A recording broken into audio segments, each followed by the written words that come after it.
राधे राधे दोस्तों, स्वागत है आपका भक्ति की बात पॉडकास्ट चैनल में। मैं हूँ हिना और आज हम एक ऐसी कहानी के बारे में बात करेंगे जो बिल्कुल एक सत्य घटना पर आधारित है। तो दोस्तों, आज का हमारा टॉपिक है कि क्या अप्सराएं सच में होती हैं। तो देखिए दोस्तों, हमारे शास्त्र कहते हैं कि हाँ, हम अप्सराएं बिल्कुल होती हैं। तो आइए बिना किसी देरी से मैं आपको एक सत्य घटना की कहानी जो है वो पेश करने जा रही हूँ। तो दोस्तों, ये कहानी है ऋषिकेश के जंगल की।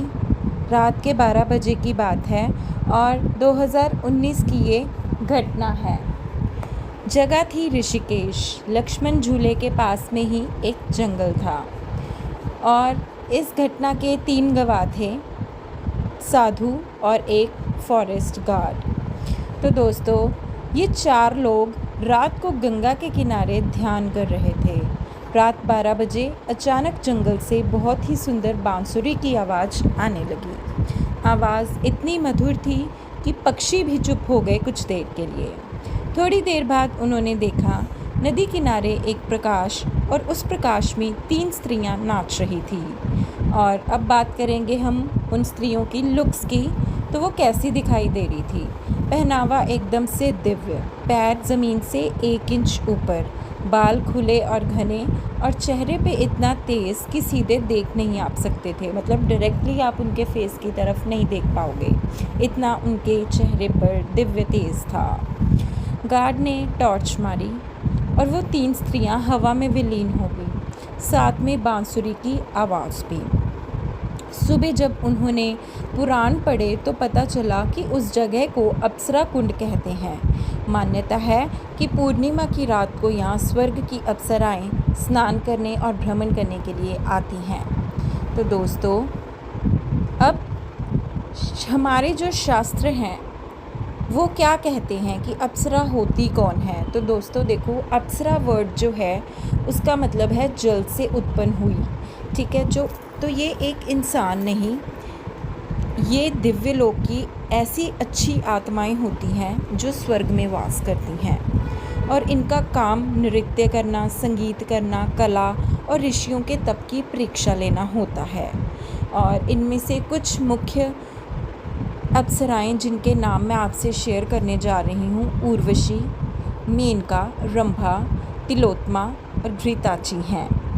तो दोस्तों, गीता अध्याय 10.22 में भगवान कृष्ण कहते हैं कि गंधर्वणम चित्ररथ है, मतलब गंधर्व और अप्सराएं मेरा ही रूप हैं। तो दोस्तों, अब बात आती है कि आज भी अप्सराएं आती हैं। तो अगर साइंटिफिकली देखा जाए तो हाँ, आती हैं।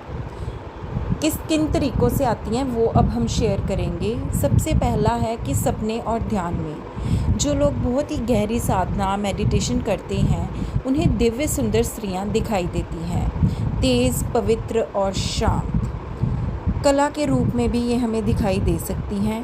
कोई स्त्री जिनका नृत्य, गाना, आवाज़ सुनकर आत्मा आपकी शांत हो जाए, लोग उसे अप्सरा कह देते हैं। और कई विशेष जगहों पर जहाँ वो आज भी आती हैं, ऋषिकेश, केदारनाथ, माउंट आबू जैसी जगहों पर पूर्णिमा को लोग दिव्य प्रकाश देखते हैं। तो माना जाता है कि ये अप्सराएं ही हैं।